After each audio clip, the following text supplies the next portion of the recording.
자, 오늘 여러분들과 함께 요한복음 시리즈 5번째 말씀, 거듭나라니 도대체 무슨 말씀입니까? 이런 제목으로 말씀을 나누겠습니다.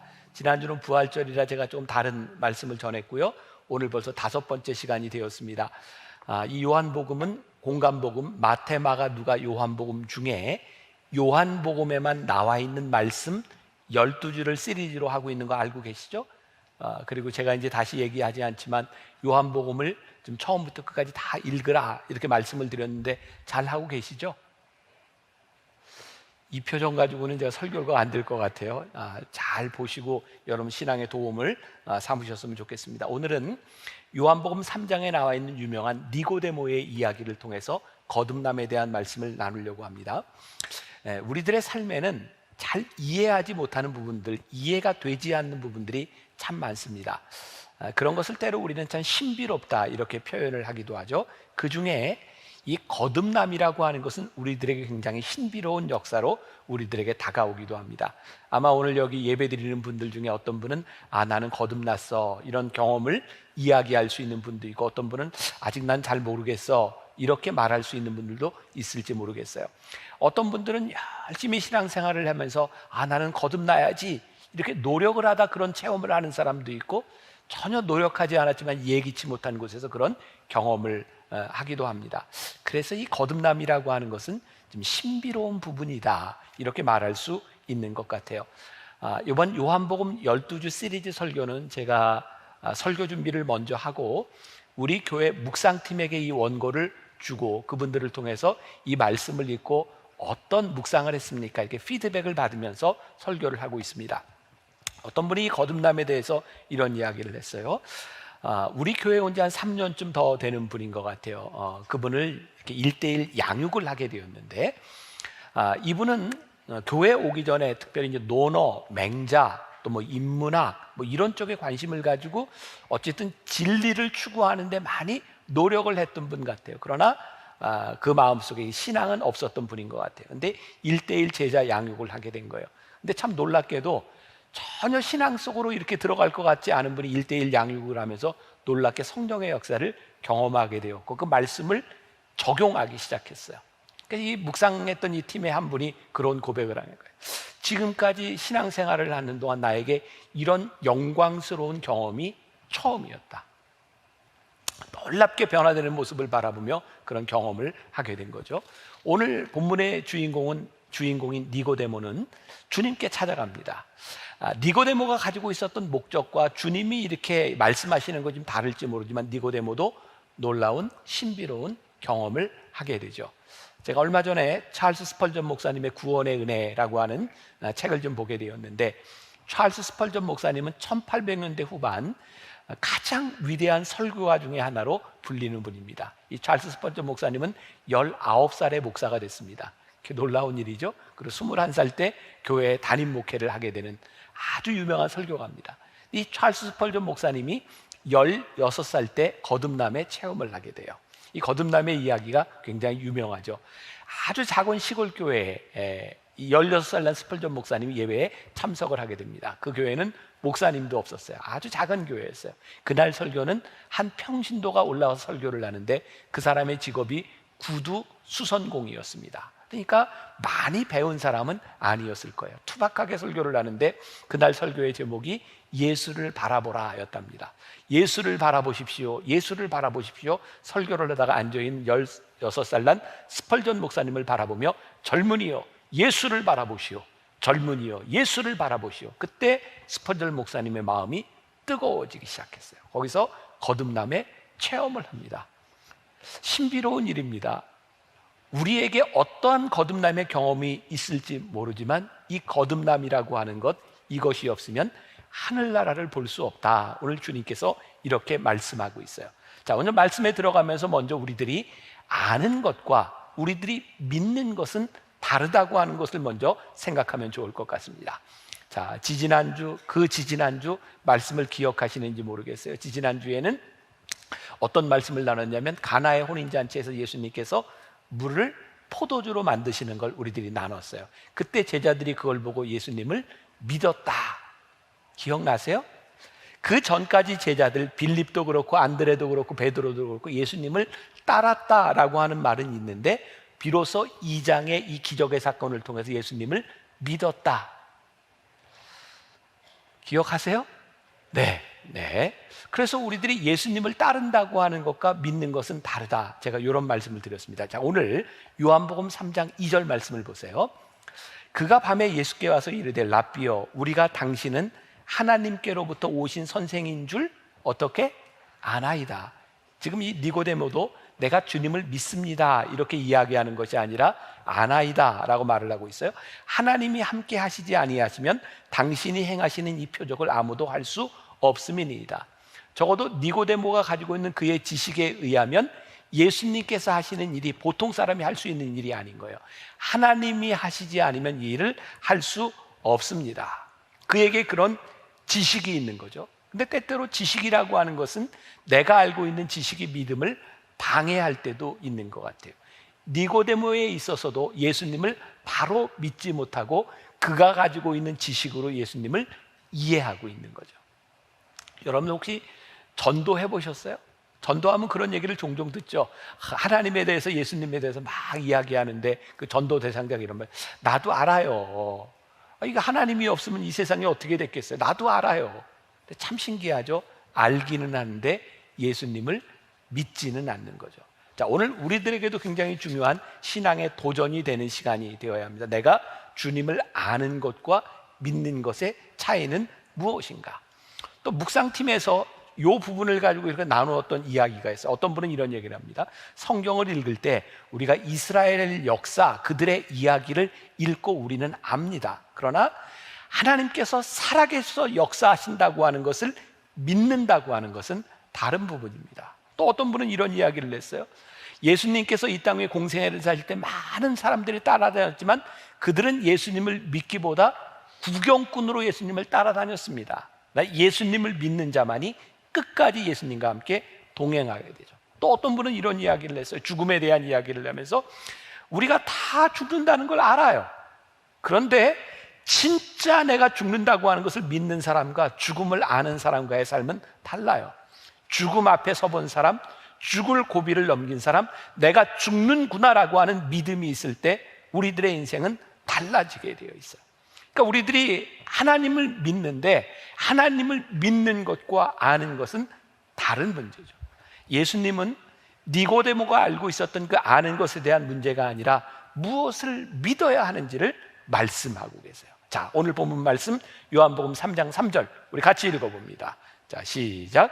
예수께서 대답하여 이르시되 진실로 진실로 내게 이르노니 사람이 거듭나지 아니하면 하나님의 나라를 볼 수 없느니라. 자, 이 부분을 유진 피터슨의 메시지 성경에 보면 이렇게 풀어놓고 있습니다. 예수께서 말씀하셨다. 내 말이 정말 맞다. 내가 하는 말을 믿어라. 사람이 위로부터 태어나지 않으면 내가 가리키는 하나님의 나라를 볼 수 없다. 여기서 거듭남을 뭐로 표현하고 있어요?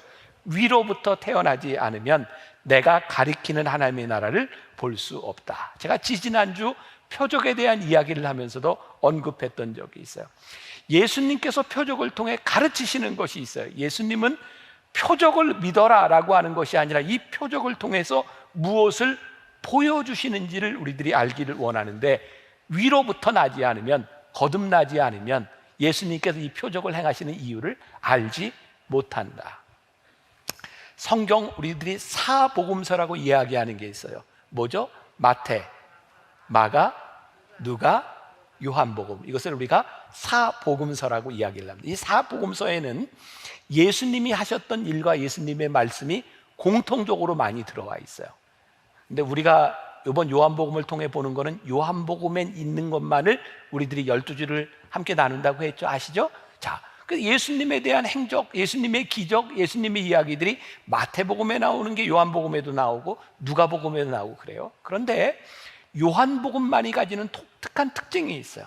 여러분들이 요한복음을 보실 때 예수님이 행하신 기적 다음에는 분명히 그 다음 예수님의 말씀이 나와요.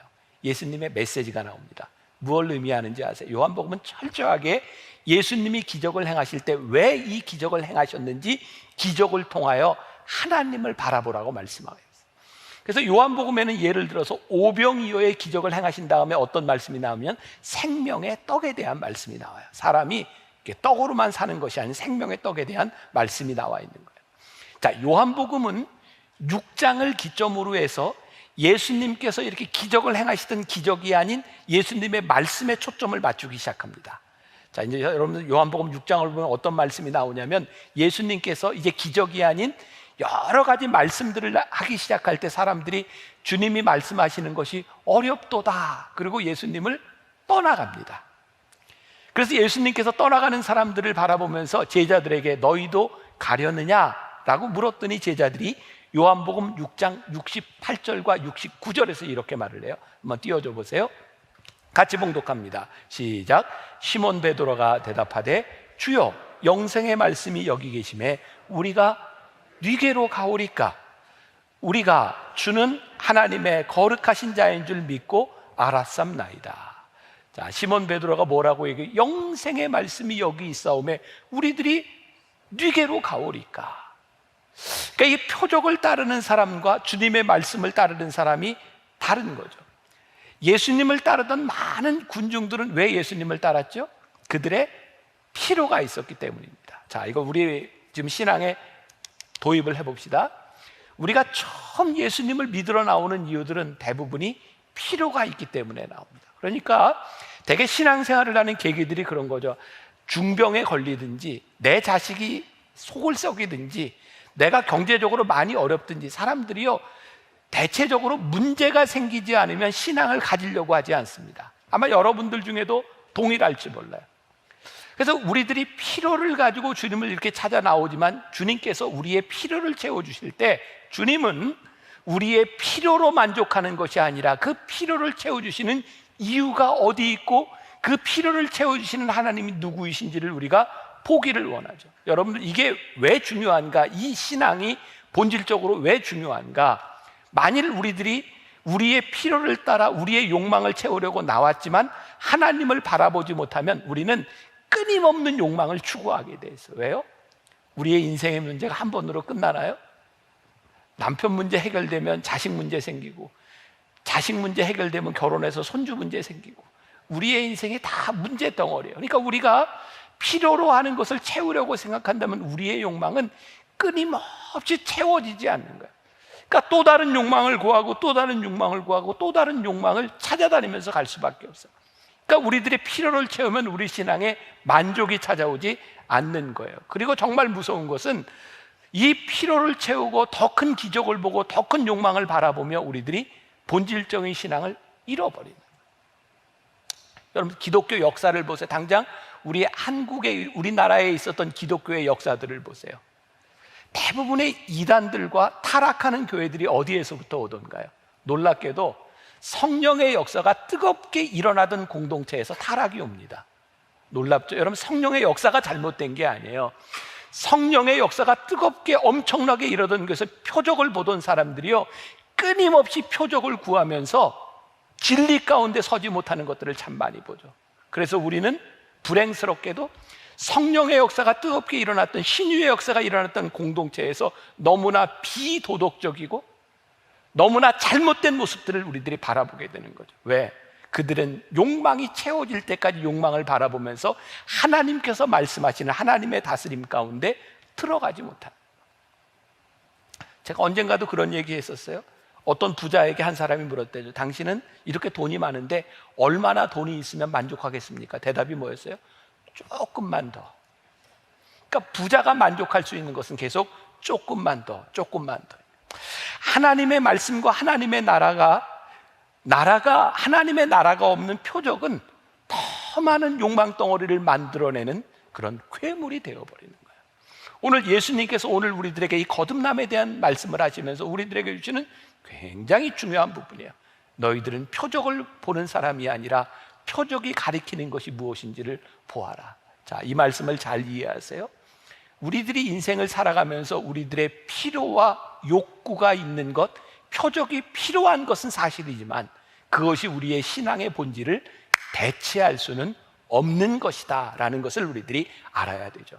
자, 그러면 거듭남이란 무엇일까? 오늘 예수님께서 뭐라고 말씀하시냐면 너희들이 거듭나지 않으면 하나님의 나라가 보이지 않는다는 거예요. 자, 조금 전에 유진 피터슨의 메시지 성경을 통해서 거듭남을 어떻게 표현했어요? 위로부터 태어나지 않으면 너희들이 하나님의 나라를 볼 수 없다. 거듭난다고 하는 것은 하나님의 사고를 가지고 하나님의 마음을 가지고 세상을 새롭게 보기 시작했다는 거예요. 그러니까 우리들이 주변에서 보기에 아무리 신앙생활을 열심히 하고 열정적이고 신유의 은사를 경험하고 표적을 보았다 해도 그들의 세계관이 바뀌지 않고 하나님 나라를 볼 수 없다고 하면 그것은 올바로 거듭난 사람이 아니라는 말씀이에요. 그러니까 여러분, 우리들에게 기준이 분명히 있어야 돼요. 요한일서 2장 16절과 17절 말씀에 보니까 우리 같이 한번 봉독해 볼까요? 이는 세상에 있는 모든 것이 육신의 정욕과 안목의 정욕과 이생의 자랑이니 다 아버지께로부터 온 것이 아니요 세상으로부터 온 것이라. 이 세상도 그 정욕도 지나가되 오직 하나님의 뜻을 행하는 자는 영원히 거하느니라. 우리가 이렇게 신앙생활을 수십 년 하면서도 지금도 내 육신의 정욕과 안목의 정욕과 이생의 자랑거리로 살아간다고 하면 아버지께로부터 온 자가 아니다. 이 부분에서 우리들 참 힘들죠. 생각해 보니까 내 정욕이, 내 자랑이, 내 안목이 세상과 똑같아.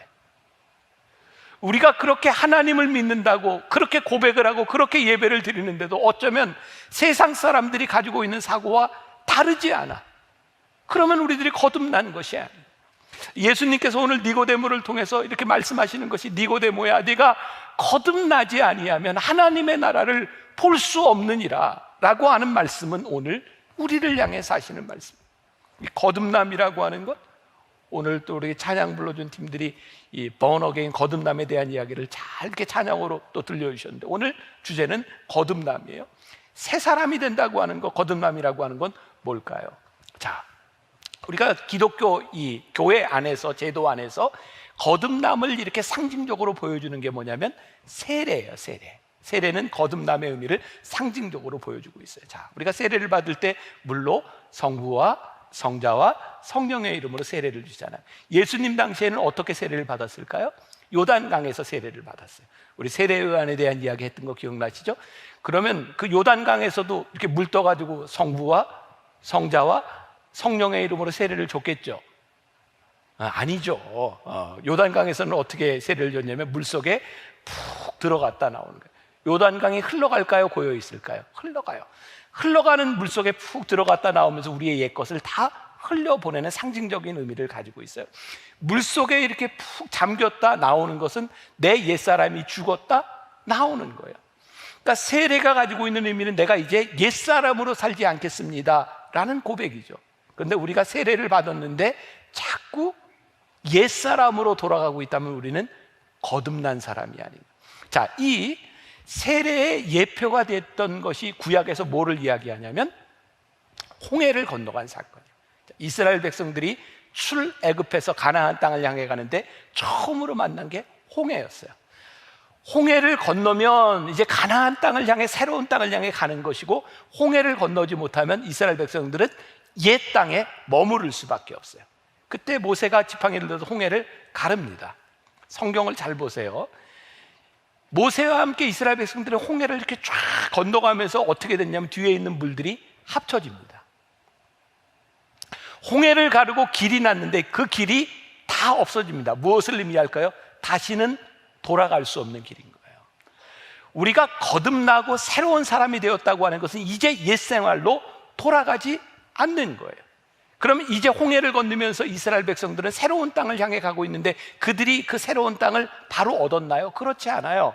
우리가 거듭난다고 하는 것은 우리들의 삶의 완성을 의미하는 것이 아니라 거듭난 자로 이제 새로운 땅을 향해 가겠다고 하는 의미를 우리들에게 보여주고 있는, 이스라엘 백성들이 그 땅을 지나가며 새로운 땅을 향해 가면 그들은 여전히 어려움들을 만납니다. 고통을 만납니다. 우리들이 거듭난 자로 살아간다고 하는 것이 우리를 퍼펙트한 환경으로만 우리를 인도하는 것이 아니라 우리는 여전히 그 길을 향해 우리는 이 삶을 살아가는 거예요. 그런데 우리들의 방향이 어디로 돼 있어요? 하나님의 나라를 향하여, 가나안을 향해 우리들이 가고 있는 거예요. 우리들이 이 길을 걸어가며 거듭난 자로 새로운 세계관을 가지고, 우리들이 거듭난 자의 새로운 세계관을 가지고 있어야 이 땅을 바로 살아가야 될 의지가 생기지, 우리들의 새로운 하늘나라를 바라볼 수 있는 세계관을 가지지 못하면 우리는 이 세상에서 흔들릴 수밖에 없어요. 이스라엘 백성들이 홍해를 건너는 표적을 경험했지만, 그들이 하나님을 믿지 못하는 자들이 홍해를 건너서 거듭났다고 생각하는데 거듭나지 못하고 표적만을 바라보니까 어려운 일을 만날 때마다 불평하죠. 하나님을 원망하죠. 혹시 여러분들 긴가민가 이런 얘기 들어보셨어요? 긴가민가가 어느 나라 말일까요? 우리나라 말이죠. 긴가민가. 근데 이 말이 한자어에 기연가 미연가라고 하는 말에서 나온 게 긴가민가라는 거예요. 그런가 그렇지 아니한가, 기연가 미연가, 긴가민가. 아니, 신앙생활을 하는데 맨날 거듭났다고 하는데 긴가민가해. 이게 맞는겨 안 맞는겨? 맨날 흔들려. 자, 다시 말합니다. 우리가 거듭난 자로 살아간다고 하는 것이 우리들에게 완벽한 환경을 가져다 주는 것이 아니라, 우리들이 거듭난 자라고 하는 것은 하나님의 사고를 가지고 이 땅을 우리들이 살아갈 수 있는 의지를 가지고 살아가는 사람. 우리들 주변에 신앙을 가지는 사람들, 신앙을 가졌던 사람들의 일탈과 타락을 봐요. 마음 아프죠? 거듭나지 못했기 때문이죠. 참 두렵습니다. 제가 지금 이 말을 하고, 제가 언젠가도 그런 이야기 했어요. 제가 목사로서 제일 두려운 게 뭐냐면, 은퇴할 때까지, 아니 내가 이 세상에 살아가는 동안 잘못되지 않고 이 목회 여정을 지키는 것, 이것이 저에게 가장 두려운, 내가 하나님의 나라의 사고를 가지고 끝까지 이 길을 가야 될 텐데 우리들이 가지 못하는 이유가 뭐예요? 거듭나지 않아서 하나님의 나라가 우리를 다스리지 못하는 거예요. 참 마음 아프고 부끄럽고 창피한 이야기죠. 제가 88년도에 89년도에 제가 목사 안수 받았는데, 목사 안수 받을 때 저는 저기 강원도에 있는 강릉에서 목사 안수를 받았어요. 제가 속한 연회가 동부연회였어요. 강원도에. 거기에서 목사 안수를 받기 위해서 강원도 지역, 그때만 해도 30여 년 전에 교통이 그렇게 좋지를 않았어요. 하루 먼저 와서 자고 이제 연회에 참석해야 되는 거예요. 저도 그렇게 거기서 하루를 자고 연회를 참석했어요. 근데 그 연회가 열리기 전날, 목사 안수 받기 전날 정말 부끄러운 소식이, 사건이 하나 터졌어요.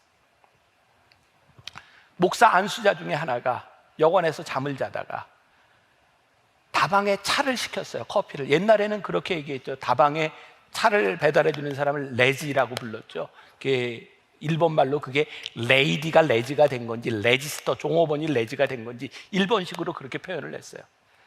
다방에서 커피를 가져온 여자를 성폭행하고 다음날 목사 안수 받을 사람이, 그리고 경찰에 신고가 접수된 거예요. 이걸 어떻게 설명을 해요?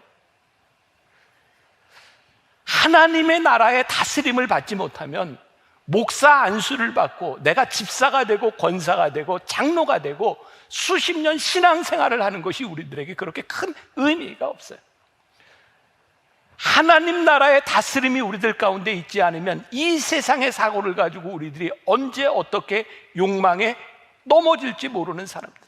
이스라엘 백성들이요, 홍해가 갈라지는 표적을 보았지만 그들이 홍해를 가르시는 표적을 행하시는 하나님을 믿지 못할 때 그들이 이 세상에 살아가면서 얼마나 많은 원망과 불평을 가지고 살아갔는지. 우상 숭배 참 간단합니다. 눈에 보이지 않는 하나님을 믿지 못하니 육신의 욕망을 채워줄 허상을 쫓아다니는 게 우상 숭배예요. 하나님을 알지만 하나님을 믿지를 못하고 하늘나라의 다스림이 우리들 가운데 없으니 불순종한 삶을 살아가게 되는 거예요. 여러분 보세요.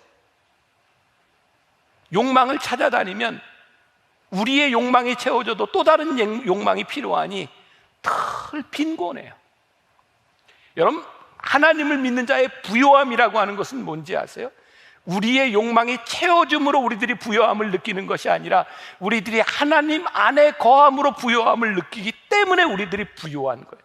그러니까 하늘나라의 다스림을 받는다고 하는 것은 우리 신앙에 너무 중요한 일인 거예요. 제가 10시 예배 설교 때도 그런 얘기했어요. 제가 만나교회 목사가 아니라면 이런 얘기가 좀 더 설득력이 있을 텐데, 저는 참 부요함을 많이 느끼고 살아가는 사람이거든요. 근데 사람들이 그럴 것 같아요. 너 만나교회 목사니까 부요하지. 근데 제가 30여 년을 지나오는 동안 제가 영월에서도 목회하고 군목으로도 목회하고 제가 유학을 가서 고생도 해보고, 근데 진짜 하나님이 나를 부르심을 내가 확신하는 순간부터 저는 참 부요했던 것 같아요. 내가 무엇을 지니고 많이 있어서가 아니라 하나님께 부르심을 받은 그때가 저에게는 가장 부요한 순간이었다. 우리들이 부요하냐 빈곤하냐라고 하는 것은 우리들이 하늘나라의 다스림을 받느냐 받지 못하느냐에 대한 문제죠. 니고데모가 예수님께 도대체 예수님 말씀하시는 걸 모르겠습니다. 도대체 이게 무슨 말씀입니까? 거듭나라니. 예수님께서 그거 놀랍게 여기지 말라 이렇게 말씀하세요. 자, 요한복음 3장 4절 말씀. 자, 같이 봅니다. 시작. 니고데모가 이르되 사람이 늙으면 어떻게 날 수 있사옵겠나이까? 두 번째 모태에 들어갔다가 날 수 있사옵나이까? 이 질문이 니고데모가 당연한 거죠. 아직 이 거듭남에 대한 것을 알지 못하니 이런 질문을 가지는 것이 당연한 거죠. 니고데모는 어떤 사람이었을까요? 우리가 잘 아는 것처럼 요한복음 3장 1절에 니고데모에 대해서 그는 유대인 바리새인이라고 이야기하고 사내들인 회원 중에 한 사람이라고 이야기합니다. 당시 이스라엘에는요, 유대인 중에 바리새인이 6천 명쯤 됐답니다. 이 6천 명은 구별된 선별된 사람들, 그 중에 70명 사내들인 회원은 지금 이야기하면 공의회를 구성하고 있는 의원과 같은 구조예요. 성경을 해석하고 이단들을 분별할 수 있는 아주 권위를 가지고 있는 사람이에요. 그러니까 니고데모가 바리새인뿐만 아니라 사내들인 회원이라고 했으니까 그가 어떤 위치에 있었는가를 잘 알고 있어요. 자, 그런데 니고데모가 예수님을 만나라고 찾아왔던 때가 낮이었어요, 밤이었어요? 낮이었어요, 밤이었어요? 뭐 2분의 1인데 그냥 밤이었죠. 여기 있는 분들은 이제 신앙생활을 많이 한 분들은 아실 거예요. 그리고 니고데모가 예수님을 밤에 찾아왔다라고 하는 이유를 우리는 어떻게 들었어요? 니고데모가 딱 괜찮은 사람이었지만 얘가 바리새인 중에 바리새인이고 사내들인 회원이었으니까 당시 문제가 되는 예수님을 만났다가 문제가 될지 모르니까 아무도 모르는 시간에 예수님을 찾아왔을 것이다. 이렇게 우리들 많이 들었죠. 긴가민가 이게 근데 제가 말씀을 준비하다 보니까 이런 그 해석이 나와 있더라고요. 니고데모가 예수님을 밤에 찾아간 이유는 사람들에게 들켜서 문제가 생길까 봐 그런 것이 아니고, 당시의 율법학자들 바리새인들이 율법을 연구하는데 제일 좋은 시간이 밤이었답니다. 사람들에게 방해를 받지 않는 시간. 그리고 예수님께서 지금 이 당시에는 기적을 일으키시고 막 갈릴리로 유대로 많은 사역을 하고 계셨기 때문에 예수님도 낮에 굉장히 바빴어요. 예수님에게도 가장 한가한 시간이 언제였을까요? 밤이었습니다. 그러니까 니고데모가 단순히 그런 마음으로 예수님을 밤에 찾아갔던 것이 아니라 진짜 진지하게 예수님을 찾아갔다.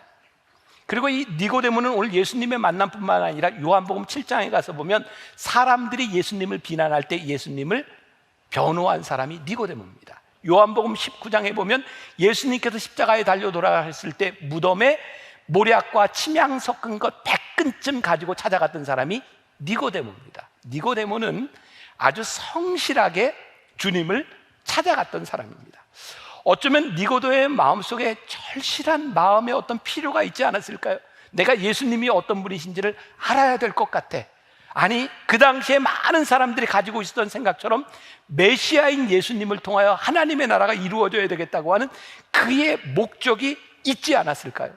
하지만 예수님은 그의 필요를 해결하시는 것이 목적이 아니라 오늘 예수님은 니고데모에게 하나님의 나라가 무엇인지를 보여주고 싶으셨어요. 니고데모가 가나의 혼인잔치에 예수님의 표적을 보고 예수님이 뭔가 다른 분이다 라고 생각을 했지만, 예수님은 니고데모가 네가 거듭나서 이 표적이 아니라 하나님의 나라를 볼 수 있는 사람이 되었으면 좋겠다. 내가 거듭나지 아니하면 네가 하나님의 나라를 알 수 없느니라 라고 말을 하죠. 자, 요한복음 3장 4절 다시 니고데모가 이르되 사람이 늙으면 어떻게 날 수 있사옵나이까? 두 번째 모태에 들어갔다가 날 수 있사옵나이까? 여기 거듭남, 유진 피터슨의 성경에서는 하늘로부터 위로부터 난다라고 표현을 했는데, 당시 거듭난다고 하는 것은 세 가지 의미를 가지고 있었대. 하나는 완전하게 새로워진다, 이런 의미가 있고, 또 하나는 진짜 second time again, 다시 태어난다라고 하는 의미도 있고, 또 하나는 하늘로부터 난다라는 의미도 가지고 있었대. 근데 오늘 예수님께서 말씀하시는 의미는 이 세 가지를 다 포함하고 있는 것 같아요. 아마 니고데모가 이해하고 있었던 거듭남은 두 번째 의미, 두 번 난다고만 생각했을 것 같아요. 그러니 그에게 이해가 되지 않는 거죠. 자, 요한복음 3장 6절 예수님께서 이렇게 말씀하세요. 육으로 난 것은 육이요, 영으로 난 것은 영이니. 육으로 난 것은 육에 속해 살아갑니다. 영으로 난 것은 영에 속해 살아갑니다. 육에 속한 사람은 육신의 욕망을 따라 살아갑니다. 육신의 욕망을 따라 살아가면 틀림없이 죄를 짓습니다. 육신의 욕망을 따라 살아가면 죄를 사랑하게 되어 있습니다. 이 땅에 있는 수없이 일어나는 모든 일들이 동일한 공식을 가지고 있습니다. 욕망을 따라가는 사람이 죄를 사랑함으로 육신의 결과를 낳는 것이고, 영에 속한 사람은 죄를 미워하기 때문에 욕망에 넘어가지 않게 되어 있는 거예요. 그런데 오늘날 교회 안에 우리 신앙인들과 교회의 모습들 가운데 육신의 욕망을 가진 사람들과 다르지 않은 모습들, 하나님을 믿는 우리 성도들 가운데 죄를 미워하지 않는 모습들, 우리들이 거듭나지 않았다. 오늘 이 니고데모에게 하신 말씀은 오늘 우리들에게도 동일하게 하시는 말씀이에요. 우리가 죄를 고백하고 거듭났다고 하는 것은 이제 그리스도를 따르는 삶을 살아가고 하나님의 나라를 바라보며 살아가겠다. 요한복음 3장 7절과 8절 말씀, 내가 내게 거듭나야 하겠다 하는 말을 놀랍게 여기지 말라. 바람이 임의로 불매 내가 그 소리를 들어도 어디서 와서 어디로 가는지 알지 못하나니 성령으로 난 사람도 다 그러하니라. 저도 오늘 여러분들에게 이 거듭난다고 하는 것을 바람이 어디서 불어서 어디로 오는 것처럼 우리들이 알 수 없지만, 거듭난다고 하는 것을 제가 여러분들에게 논리적으로, 이성적으로 설명할 수 있는 방법이 없어요. 그런데 한 가지 분명한 것은, 내가 거듭났다고 하는 분명한 증거는 말씀을 들을 때 주의 말씀이 내 속에 들어 이상하게 내 마음이 뜨거워지며 내 속에 어떤 마음이 들어요? 하나님, 이제부터 내가 하늘나라의 다스림을 받으며 살아가겠습니다. 하나님이 나를 다스리시는 인생을 살아가겠습니다. 제가 죄를 미워하는 사람, 더 이상 욕망에 흔들리는 사람이 되지 않겠습니다.